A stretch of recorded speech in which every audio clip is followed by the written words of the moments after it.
لیکن نام کی مغل گورنمنٹ باقی تھی. اس نام کی جو گورنمنٹ باقی تھی اسے کام کی بنانے کے لیے محنتیں ہو رہی تھی, جہاد ہو رہے تھے کہ انگریزوں کی آفت دور ہو اور ملک اپنا آزاد ہو اور مسلمان حکومت جو ہے پاورفل ہو. مگر اب سارے رہے سہے آسرے ٹوٹ گئے. اب اس ملک میں اسلام کی حفاظت کی کیا شکل ہو؟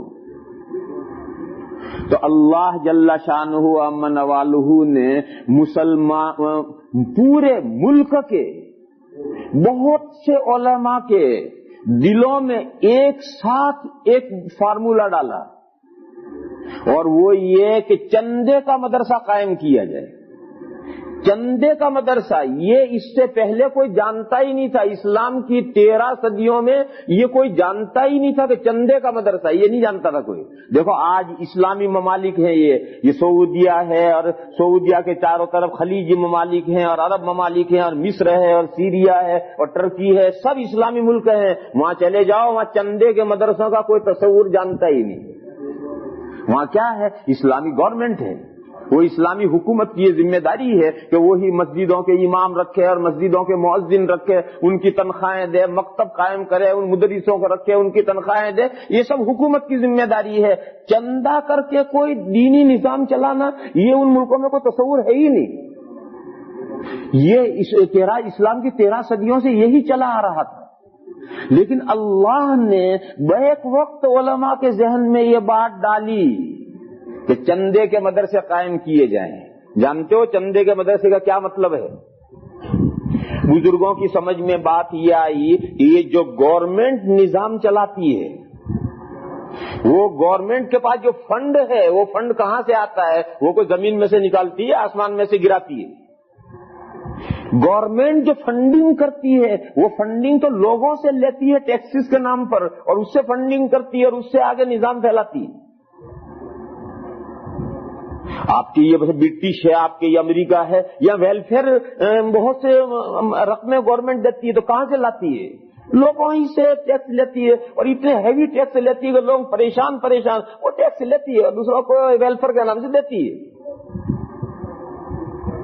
معلوم ہوا کہ اصل فنڈ جو ہے وہ لوگوں کے جیب میں ہے, گورنمنٹ کے پاس میں فنڈ نہیں ہے. اگر لوگوں کے سب ٹیکس آنے بند ہو جائیں تو گورنمنٹ کے پاس کچھ نہیں ہے. تو علماء کی سمجھ میں یہ بات آئی کہ اگر ہندوستان میں سے اسلامی حکومت ختم ہو گئی ہے تو ختم ہو جانے دو. مسلمان زندہ ہیں, اور جب تک مسلمان زندہ ہیں اسلام کا نظام چل سکتا ہے. اسلامی حکومت کی کوئی ضرورت نہیں.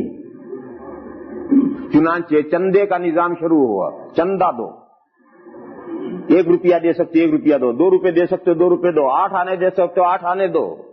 دارالعلوم دیوبند, آپ کا دارالعلوم دیوبند جب قائم ہوا ہے تو جو سب سے پہلا چندہ ہوا ہے وہ 113 روپے ہوا ہے, اور دارالعلوم دیوبند شروع ہوا.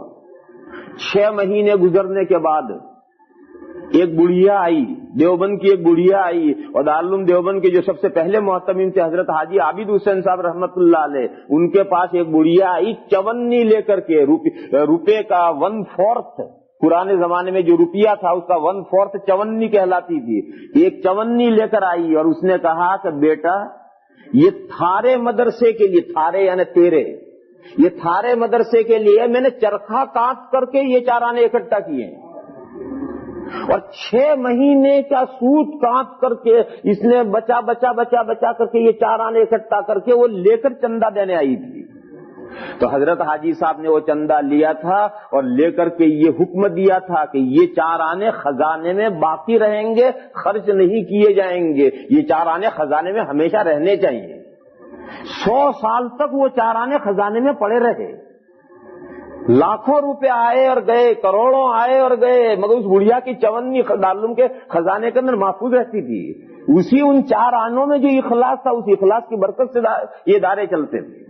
اور آج میرے بھائیوں, آج یہ ملک ہیں, پاکستان ہے, بنگلہ دیش ہے, انڈیا ہے, افغانستان ہے, برما ہے, نیپال ہے, ان ملکوں میں آپ جا کر جائزہ لیجئے, کروڑوں مدرسے ہیں, مکتب ہیں, مسجدیں ہیں, امام ہیں, مؤذن ہیں, کوئی حکومت کی ہیلپ اور مدد نہیں ہے. کہاں سے سب نظام چل رہا ہے؟ مسلمانوں کی پینی پینی، سینٹ سینٹ، ڈالر ڈالر اکٹھا ہوتے ہیں اور قطرہ قطرہ دریا شود، قطرے قطرے مل کر دریا بنتے ہیں، اس سے فنڈ بنتے ہیں، ان فنڈوں سے سارے دینی نظام بنتے ہیں. اگر ملک دارالحرب ہے تو ہونے دو دارالحرب کو. اب ہماری ذمہ داری ہے کہ ہم اپنے دین کی اور اپنے اسلام کی بقا کا سامان خود کریں. یہ رسپانسبلٹی ہمارے کندھوں پر ہے. اب کوئی بادشاہ ان ملکوں میں نہیں. چنانچہ دارالعلوم دیوبند سب سے پہلا ادارہ قائم کیا گیا، پھر اسی نہج پر سارے ادارے پھیلتے گئے اور بڑھتے